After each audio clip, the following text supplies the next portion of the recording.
Hey, how are y'all doing? This is Bre'Anna, and this is the Divine Intervention Podcast, where I try my best to make space and learn how to take up that space. And today, I am so happy to be here with Demi.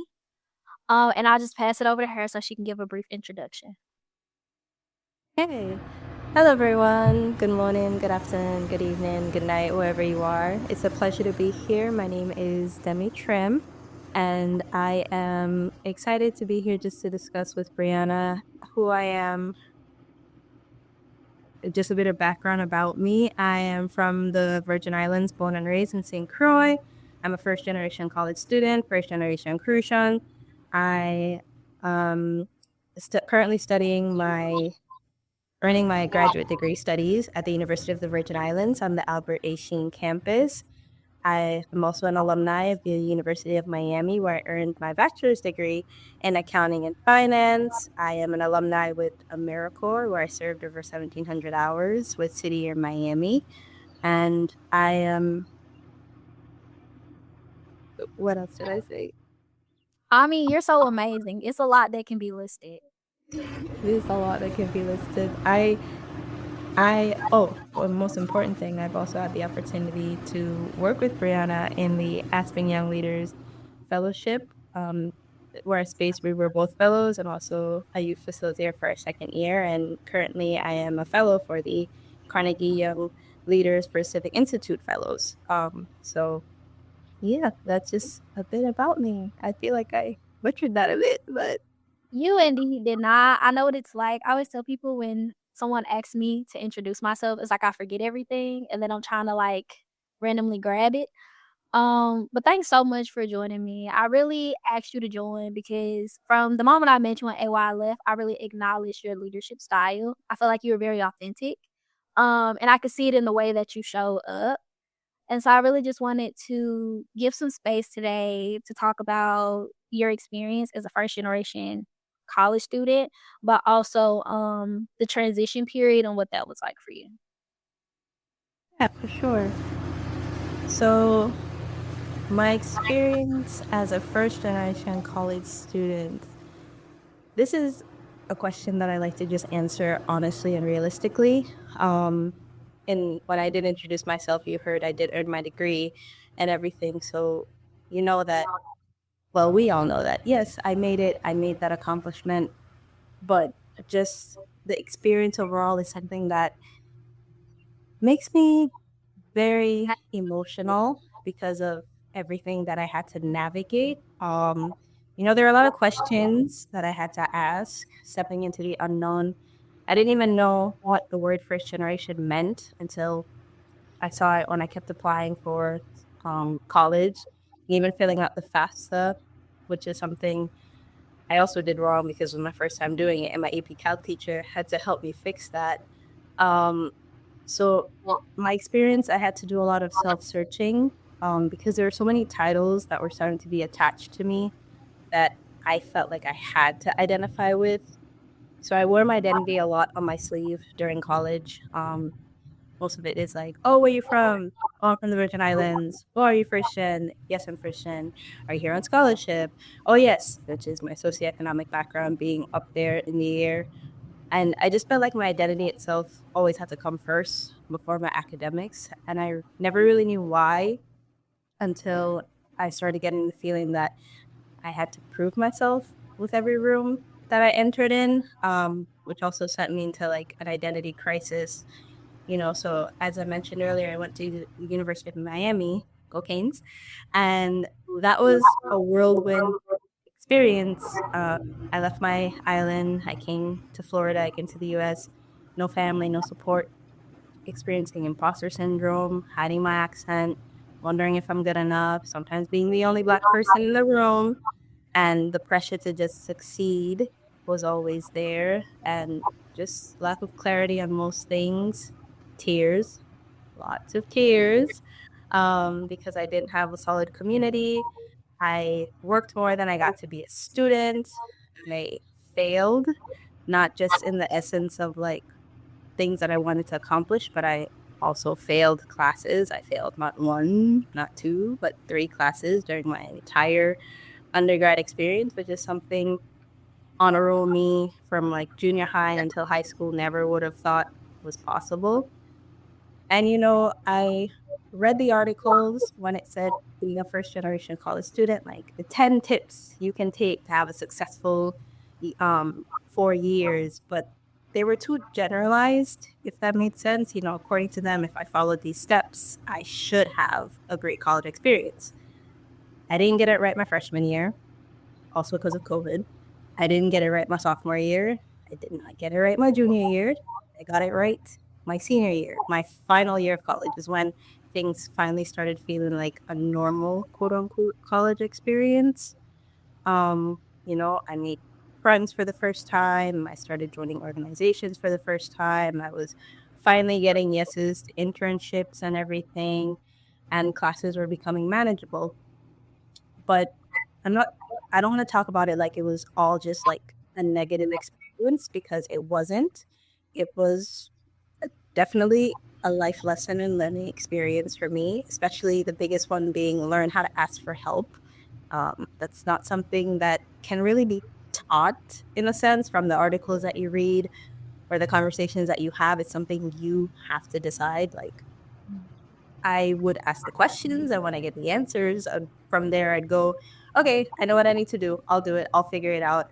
That independent mindset was like a little thorn in my side for the longest time. So when I finally did begin to get too overwhelmed and I didn't know where to go, what to do, I started asking for help from one person, then it trickled down to two, then it trickled down to five. And then my mentors really helped me when it came to my academics, when it came to my mental space, when it came to my career, because again, everything was so generalized and set in stone where it's like, you want to do accounting, go to corporate. I thought I wanted to go to corporate. I did not want to go to corporate. I wanted to do something different. I wanted to do something that's I know I would enjoy. Um, and so I graduated, which is great. I got the awards, I got the stoles. Those were the things that were present on graduation day. Those were the things that my family saw. But the other things of being first generation, doing things for the first time, first time in college, first time being on my own, first time being around people who aren't where I'm from and I'm the minority, first time no's, first time failings and stuff like that. Even my first time and only time, of course, being 18, 19, 20, and 21.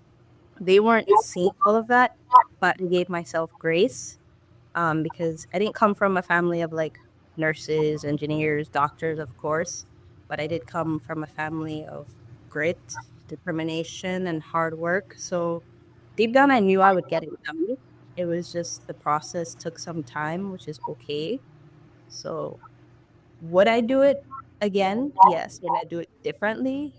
Yes. Would it change? I don't know, because that would mean rethinking who I am and who I want to become during those 4 years. So maybe the end result would still be the same, but the lessons would still be there. So being a first generation college student for me is something that I hold deeply in my experience. I reflect on greatly, and I just encourage others to navigate your own path when it comes to that, because there's that hundreds of thousands of us right now, but our story is not the same. Our outlook and our decisions and everything will never be the same. So don't worry if your your story or your path isn't looking how it's supposed to look, because only you can determine how that's supposed to look. Yeah, I really wanna thank you for being so vulnerable and open, especially because a lot of what you express is how I felt, which is why I'm getting a little teary-eyed. I did not expect that today. I'm sorry.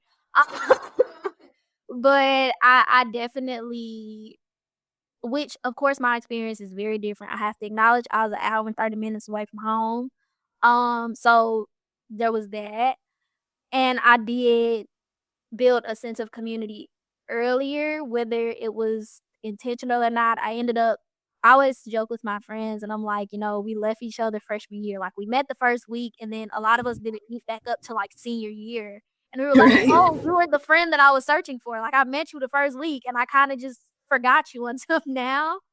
Um, but I definitely say I felt a lot of navigating the FAFSA. Oh my gosh. And I had like a mentor who would walk me through certain things here and there.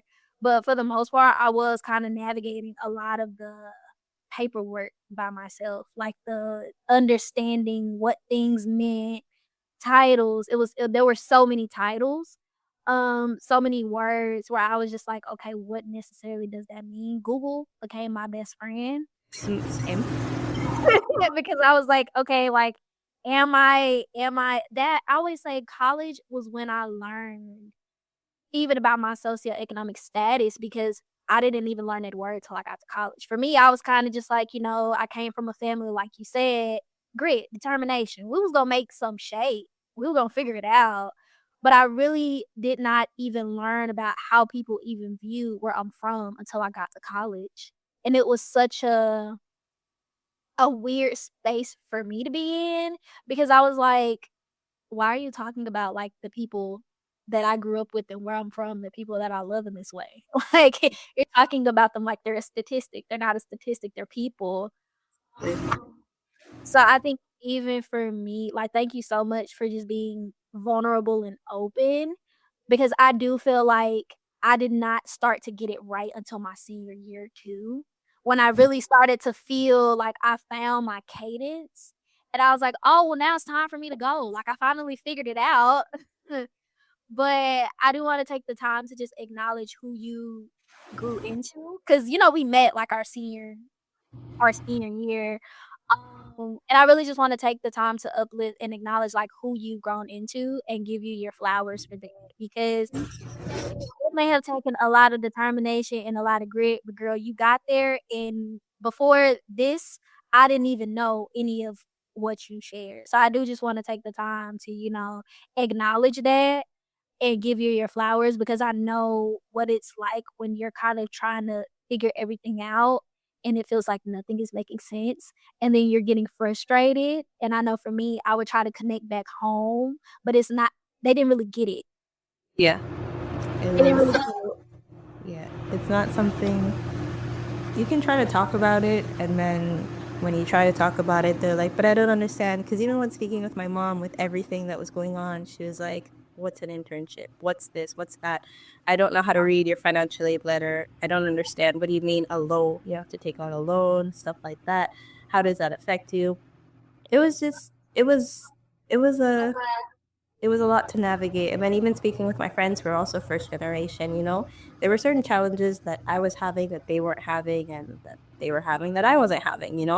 So I think with being first generation, what you can relate to is the fact that, like, yes, you share that identity in a sense, but you know, identity itself is something that there's sub identities that come with it, that ends up influencing the main one. So it's more than the surface level that we see that end up impacting us.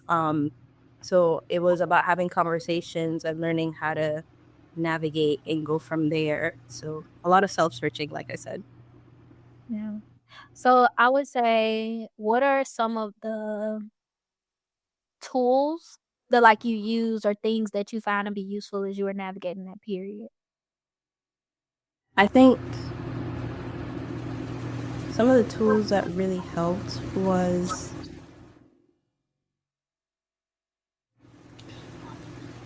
how to say it, going in spaces that weren't really, not the answer, it's not that they weren't common, it's just that it wasn't where I was like wasn't expecting to find answers, because I needed help with money and being able to afford school. I'd go to the financial aid office, and everybody's going there and they're hearing the same story. And then if I wanted to succeed, I would go to like the office of academic enhancement and stuff like that. But there's only a certain amount of opportunities and a certain number of us. So it's just like, okay, I feel like I kind of need to step out of the regular box that I have been placed in and find answers a different way. And I found those answers in like the Butler Center for Service and Leadership, the Multicultural Student Affairs Office, my mentors who were in there. I found it even in mentors who were working in housing and residential life, just like speaking to them about my challenges and what I'm facing,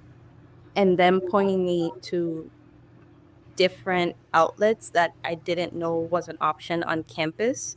So I think the main thing here is like it's important to have conversations with everybody, like everybody will be able to help in some way, form, or fashion.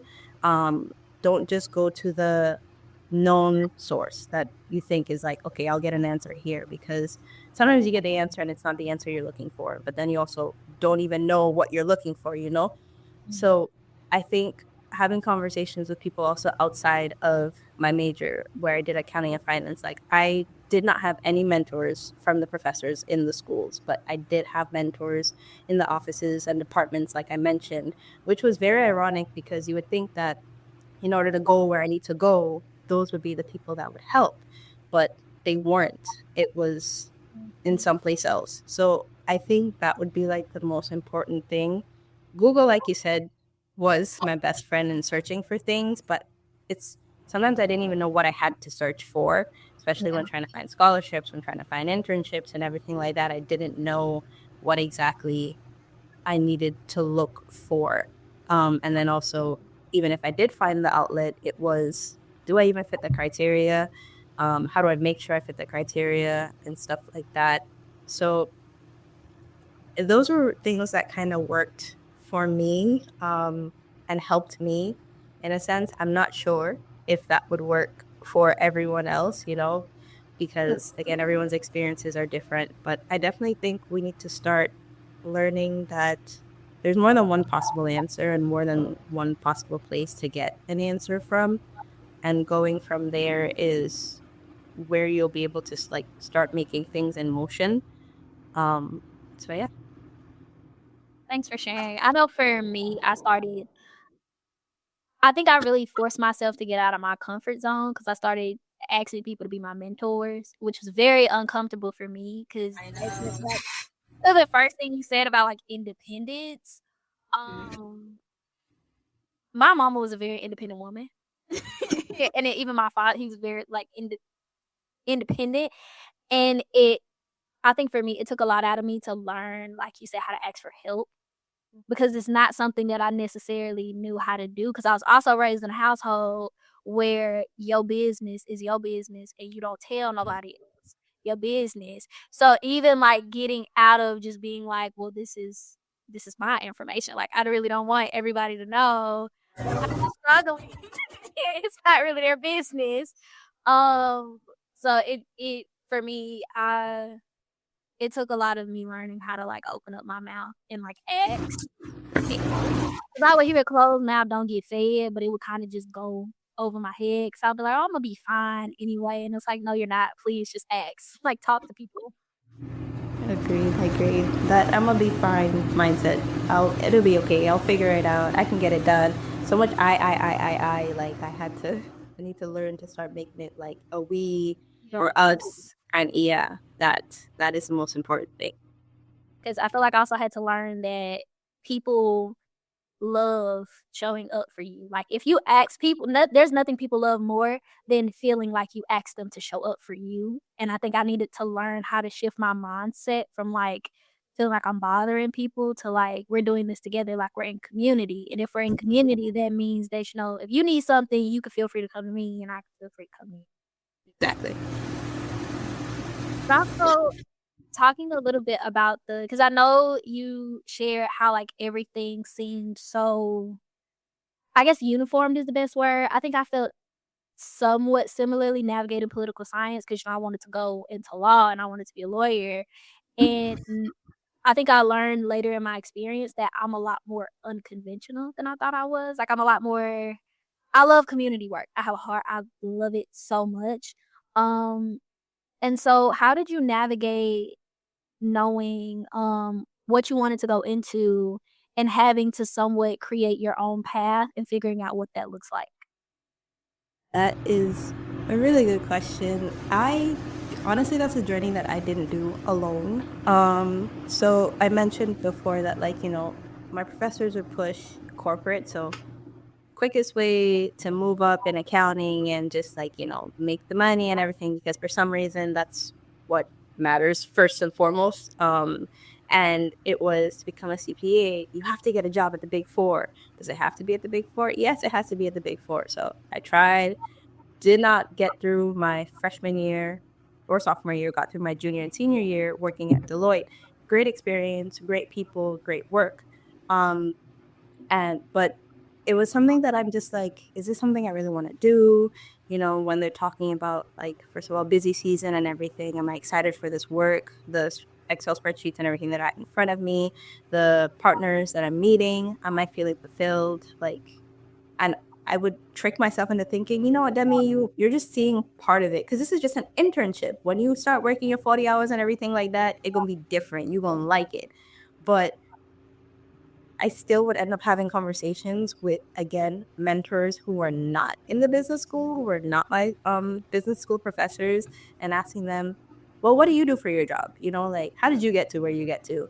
And they would give me their rundown and they would give me their story. And what I got from that was just like, I make sure to always sit down with myself and try things that I wanted to do first before I started falling into that uniformity outlook of like, go to school, graduate, get a job, uh, make money, build a family, blah, blah, blah, blah, blah. So whenever it was one mentor I sat down with in the Butler Center, and she told me about a program, which was the City Year program in AmeriCorps. She was like, have you ever heard of AmeriCorps?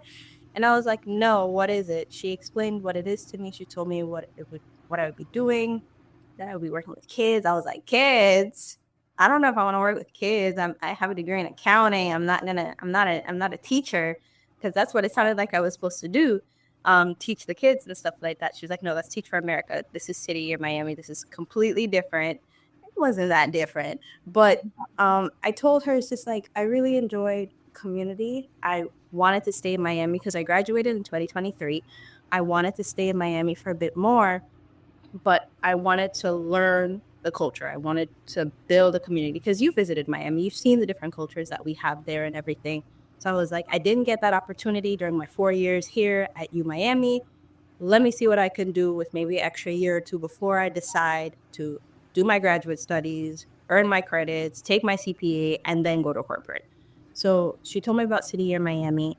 I applied, I got in, I did the training, I went in my classroom. I loved my kids. I loved my kids. The same kids that I was like, oh no, I love them dearly to my heart. Like, they are amazing. The work that I got to do with them was phenomenal.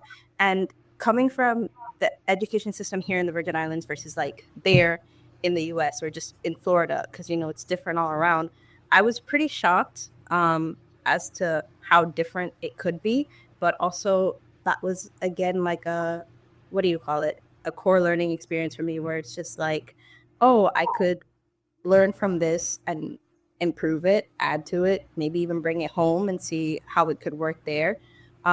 So when I started working in my classrooms, doing my small groups, meeting my kids, every day I really liked it. I didn't like the hours, because, we had to get to 1,700 hours in like 10 months. I didn't like that very often, but I liked being there. I liked being present. I liked knowing in small ways that I was making an impact.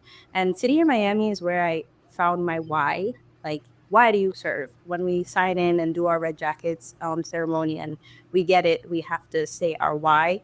And I had to sit with that and really like unpack that. Like, oh my gosh, why? What's my why? Why am I doing this? I thought at first this was just a gap year experience, and I'm trying to do this whole self-discovery journey thing. But then what I wrote and what I said out loud was completely different than who I was mentally when I applied. And from there I got to be team leader, and from there I got to meet like a whole bunch of different people from my age, seeing the work that they're doing, to the board members in City Year, to the networks and community that they have. We did MLK Day, like a service day, which is everything that happens annually. I loved that. And it was just, it was a rewarding experience, and I just don't know how to put into words, but that experience, that job, that and shaped my entire perspective as to like what I want to do. So I said, no corporate. I want to do nonprofit work. Of course, then I started hearing the chattering of like, oh, you won't get paid, you won't make money. And I'm like, but it's something I want to do. It's something that I finally figured out for myself that this is the direction I want to go in. So I started having conversations with the leaders in my City or Miami team. And they told me the different things that I could do. They're like, have you ever heard of grants? And I'm like, what's grants? Mind you, never even knew that was a route. So the conversation started happening. And then I started getting different connections like Girls Inc. Then I stumbled upon CFVI, which I shouldn't say stumbled upon because I interned with them back in 2021 and then did outreach to them in 2024. And applied, got a job, and now here I am doing something that I really love in the industry that I love, but most importantly, I'm doing it for the community that I love the most, which is my home. Because at the end of the day, when I was in college, post grad, what was always in the back of my mind was like, how can I give back to home? How can I contribute to the community that raised me? And being able to do a full circle moment like that is something that's just rewarding and really fuels my passion and my desire to just keep growing and keep doing more.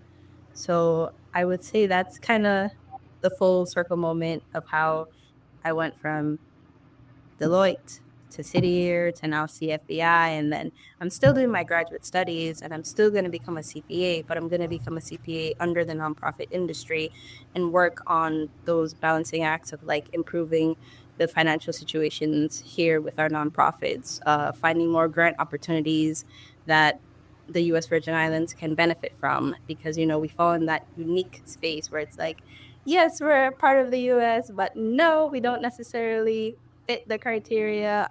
So, you know, it's a balancing act with that, but I truly enjoy the work that I do and I'm really happy with where I ended up. Thank you so much for sharing, and I can wrap us up here, but I also wanna say, like, thank you so much for acknowledging that discussions even are not, like, on one size fits all. Everybody's experiences, circumstances, everything is different, and even though it may have its similarities, there's still the outlying things. And so before I wrap up, I wanna ask, would you like to share your "I'm from" poem? Yes, I would. Let me get it from my desk really quickly.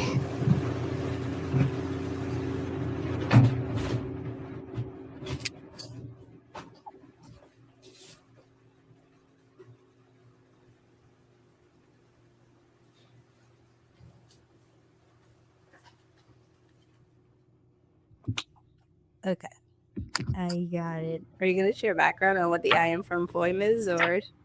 We can definitely do that. Okay, so and please chime in if I'm not describing it to the fullest extent to, to in AYLF, which was the Aspen Young Leaders Fellowship, it was a program that we were a part of, and one of the, activities that we had to do is I'm From poem, and it really allows the space for you to kind of acknowledge where you're from, the things that shaped you, made who you are, and the things that you love the most about where you're from. Yep, good summary. Great summary, actually. Alright? Okay, so my I am from poem goes I am from the boarded house in Rio Claro that is filled with stories of 7 other people and the concrete white walls that raise me by Diamond Ruby. The smell of curry on a Saturday morning, the good morning, afternoons, and nights, green bright streets that know my name and yell, "Hey, Trim!" Cricks and tea and doubles for breakfast, fairies in the garden, summer and winter travels that felt like a dream, the "I good for you," and G's and ages, the separated spaces where no one talks, the stories no one knows, but life moves on from 3 to 16. First in the family, daughter, scholar, but the last to speak, so the conversation changes. I am from hard workers, thinkers, imaginators, but not speakers. So I speak for them, the aunts, uncles, mom, and dad who sit in silence. I am from Marjorie Trimm. I am from Desmond Trimm. I am from the US Virgin Islands. I am from Miami. I am Demi Trimm.